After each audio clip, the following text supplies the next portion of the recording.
Elohim, c'est le groupe masculin. Avec ça, vous pouvez jouer comme vous avez envie, je ne m'attarde pas. Beterem et Tzorcha, Babetem, bien avant que je n'ai eu besoin de toi dans le ventre de ta mère, Yadatira, je savais qui tu étais. Or, savoir qui est l'autre est important lorsqu'on emploie le verbe lada'at. Et je vous ramène où la première fois le verbe lada'at apparaît, Ve'adam, Yada, et Chava, et Ish. C'est-à-dire que pour dire qu'il y a eu une relation intime, Vaïou les Bassar Echad, où ils ne furent qu'une seule chair, lada'at. La connaissance et s'exprime de cette manière où il y aurait conjugaison des êtres.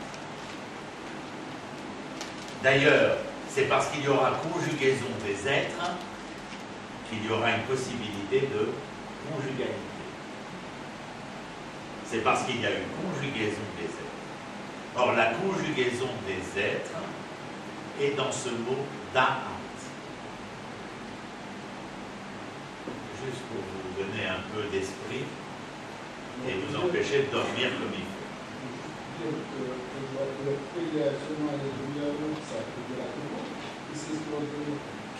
Non, ici, il y a une raison, on va le voir tout de suite. Avant que tu naisses, donc je savais qui tu étais, avant que tu sortes, avant que tu sortes, d'accord? Avant que tu naisses. Or, le lieu par lequel l'enfant naît s'appelle Rechem en hébreu. Et ce n'est pas pour rien, puisque Rechem est la racine de miséricorde, de tendresse, d'amour, de condescendance, de rachamim. Sinon, on utilisera le mot forceps. Mais si c'est naturellement avec miséricorde, Rechem. Donc, l'enfant naît par le Rechem, par cette racine.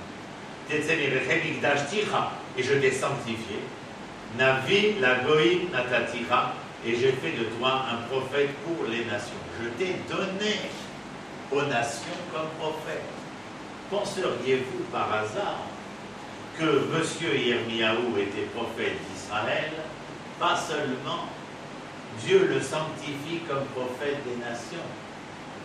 Le rôle d'Israël n'est pas de s'auto-satisfaire, mais de se réaliser pour satisfaire la rédemption de l'humanité tout entière.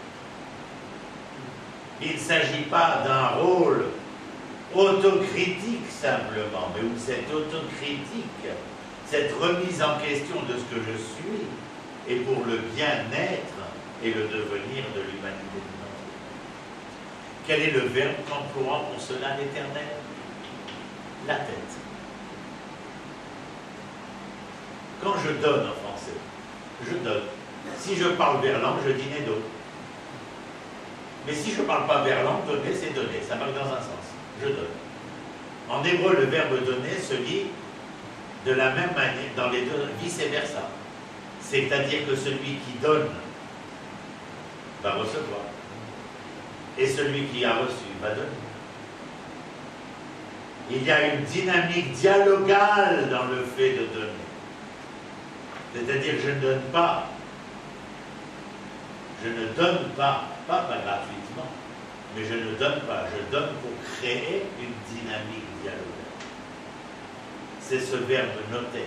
Je t'ai donné aux nations pour que les nations entendent de toi, mais lorsque les nations entendent de toi, il faut qu'elles soient capables de redonner de cette intériorité qui est la leur, le Kohen.